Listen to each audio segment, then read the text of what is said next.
get started with an apology. We did not realize we were supposed to have actually organized and presented activities for this afternoon. So basically what we did was create the input for the lesson on festivals, which is what you see on the board. So it's basically just the mind maps.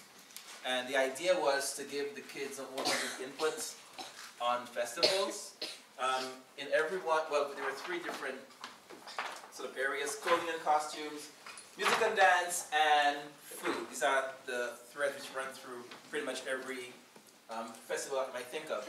But we also wanted to make sure that we had the local festivals represented. So in terms of clothing, for example, the Harvest Festival, traditional Aboriginal clothing is included. Under music and dance, what do we have? Chinese New Year, Lion Dance. And under food, we have rice dumplings and mooncakes. Okay, so once we were able to sort of localize the idea of festivals, make it topical for the kids, we could then expand out into the West. And in keeping with what was said this morning, we're not just going to do the American festivals. So we do have American festivals. Over here, what do we have? We have Halloween, right? Christmas. We have Christmas. And the music and dance, we have jazz for the Mardi Gras. And Christmas carols. For the food, we have the barbecue, the turkey, eggnog, minkai for Thanksgiving, and so on. Right? And since I'm from the Caribbean, of course, we have to add a Caribbean flavor to it. So under here, we have 2 flower festivals and the costumes called La Rose and La Marguerite, which means the rose and the marguerite flower. And those contain very elaborate costumes which represent royalty. So there's the king, the queen, the princess, soldier, etc. Under music and dance, we have traditional St. Lucian music, which is played with the banjo.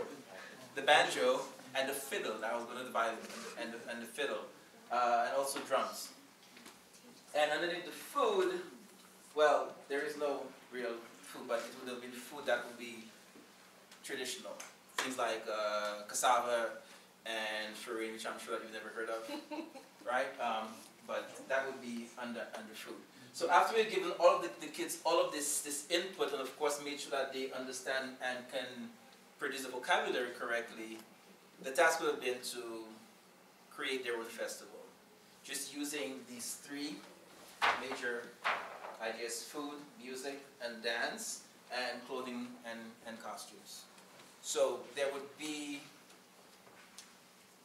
a lot of teacher input, but it would also be the second part would be very student-centered. Yeah, so they would just take it off and decide how they're going to organize their own festivals.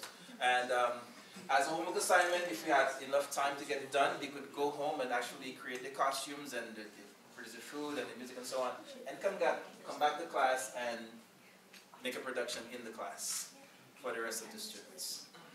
Okay? So